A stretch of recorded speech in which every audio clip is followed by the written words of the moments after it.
Olá, queridos crianças, queridos familiares também.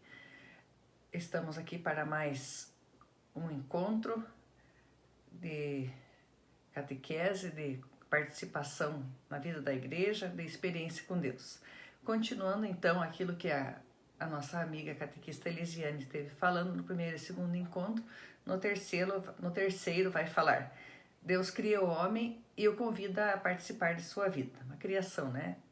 Do homem e da mulher e o que Deus fez, o projeto de Deus. Então, pensando assim, por que será que Deus quis criar o homem e a mulher? Para ser semelhantes a Ele, a sua imagem e semelhança, para serem seus filhos, né? Como um pai amoroso. Deus é um pai amoroso, um pai de amor e misericórdia. O livro do Gênesis conta a história da criação do mundo de uma maneira assim, como uma metáfora, né? A gente estuda na escola que uma metáfora é uma comparação, é uma imagem. Então é cheia de metáforas. Ele criou Adão e Eva, quer dizer que ele criou homens e mulheres, né? A gente pensa que foi um e uma de cada vez, mas pode ser mais. Gênesis significa origem, nascimento da humanidade. E é o primeiro livro do Velho Testamento. Então nós sabemos, como já vimos no encontro anterior, que o Velho Testamento, o Antigo Testamento, tem 46 livros. No nosso manual Sementes de Esperança, ali na página 38 do terceiro encontro, pede para ler Gênesis 1, 27 e 28 e também Gênesis 2, 7. Então depois vocês vão lá e vão ler. Se puderem, vocês marquem essas páginas que a gente está citando, que tem as passagens bíblicas, podem ir marcando no manual e podem marcar no caderno, que é o que é mais importante consultar depois. Então, nessas passagens de Gênesis 1, 27, 28 e 2, 7, fala que Deus formou e modelou e abençoou o homem e mulher à sua imagem e semelhança. E nos deu inteligência e liberdade. Isso é muito importante. A liberdade nos faz seres humanos e não robôs. Então a liberdade é uma coisa maravilhosa que Deus nos deu. Na página 39, ali pede para a gente ler Gênesis 2:8 e também pede para ler Gênesis 2:15 a 17. Então, resumindo esses dois textos, que na verdade é tudo no mesmo capítulo 2, Deus colocou o homem e a mulher no jardim do Éden e deixou que eles cuidassem, designou que eles cuidassem de toda a criação, de toda a natureza, dos animais, das plantas, dos peixes, dos mares. E também disse que eles teriam a liberdade de comer de todos os frutos que tinham no jardim do Éden, menos o fruto do conhecimento do bem e do mal. Então essa era uma ordem, não era uma escolha, era uma ordem.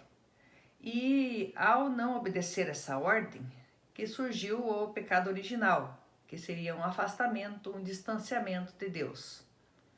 Então o pecado original é uma marca que ficou na humanidade, né? Desde o primeiro homem e a primeira mulher. Também podemos ver que a consagração da Eucaristia, né? Durante a consagração, o padre fala: Senhor, nós te oferecemos este pão, fruto da terra e do trabalho da mulher e do homem. Então, porque Deus nos deu a terra e tudo que nela há, a gente pode ter os frutos, né? Trabalhar para colher esses frutos. E os frutos do trigo e da uva, né? O pão e o vinho, eles são ofertados a Deus na Eucaristia. Aí no quarto encontro, fala sobre o pecado, continua a explicar sobre o pecado. E ali diz que o homem recusa o convite amoroso de Deus, né? Ao desobedecer, né? Ali na página 44 do nosso manual, pede para ler Gênesis 3, de 1 a 7, onde conta que a serpente, ela conversou com a Eva e disse que se ela... por que ela não pegava aquele fruto, né? Que seria o fruto do conhecimento. Se ela pegasse e comesse aquele fruto, ela iria ser... eles, o homem e a mulher, seriam como deuses, conhecedores do bem e do mal. Que essa ordem não tinha razão de ser. E eles acreditaram. Então a Eva pegou o fruto e deu também ao Adão o fruto do conhecimento do bem e do mal. E eles comeram, desobedeceram a Deus, e nesse momento eles sentiram vergonha, perceberam que estavam nus e sentiram vergonha e se esconderam de Deus. Aí Deus, vendo tudo isso, ele veio falar com eles que eles teriam que sair do paraíso, né, ser expulsos do paraíso, que a serpente iria rastejar para sempre, né, seria um animal rastejante, mas que ele, com a misericórdia dele e o amor, ele prometeu eles terem na sua descendência um salvador, né, uma salvação para esse pecado, que veio na figura do nosso Senhor Jesus Cristo. Então a misericórdia de Deus é o perdão dos pecados, é a compaixão, e só foi totalmente possível através do sacrifício da cruz de Jesus. Então, pensando assim, que hoje, né, o pecado, a desobediência de Deus é traduzido em atitudes, muitas atitudes que fazem nossa sociedade, a nossa vida ser mais complicada, atitudes ruins que nos distanciam de Deus, que vai levar à violência, à falta de segurança, à falta de confiança das pessoas, né? E ainda a gente pode ver em detalhes muitas atitudes que eu vou deixar vocês pensarem depois, tá? Então, se vocês acharem lá no livro também, na página 47, a imagem de Jesus misericordioso. Jesus misericordioso tem raios que saem da sua veste ali, da sua roupa. E ali é para vocês observarem que deve ser pintada essa figura do lado esquerdo, do lado esquerdo com vermelho, né, cor vermelha, que representa o sangue de Cristo vertido na cruz, e do lado direito uma cor azul clara, que representa a água que saiu do lado de Cristo durante a crucifixão, e também representa as águas do batismo.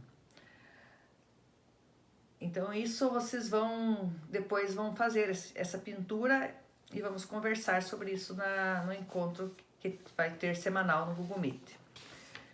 Também quero que vocês façam a seguinte atividade: responder, pode ser no manual mesmo, que tem um espaço na página 44, lá tem uma flecha que é para vocês escreverem em volta dela, ou até no caderno, mas pode ser no manual. Três atitudes que nos separam de Deus, 3 atitudes que representam um distanciamento de Deus, atitudes ruins ou pecados. E na página 45, para vocês pensarem e escreverem uma atitude que nos faz experimentar o amor a Deus, uma atitude boa, que nos faz mais próximos de Deus. Então eu quero nesse momento pedir a bênção de Deus, invocar a Santíssima Trindade, em nome do Pai, do Filho e do Espírito Santo. Amém. Pedir que o Espírito Santo nos ilumine durante os estudos, durante que vocês vão acompanhar o vídeo e as leituras. E a seguinte oração que está no quadro de Jesus Misericordioso, que depois vocês podem conferir, esse quadro é belíssimo, tem na internet para vocês verem esse quadro, se alguém já não tem em casa. É a seguinte oração: Jesus, eu confio em vós. Fiquem com Deus e uma boa semana.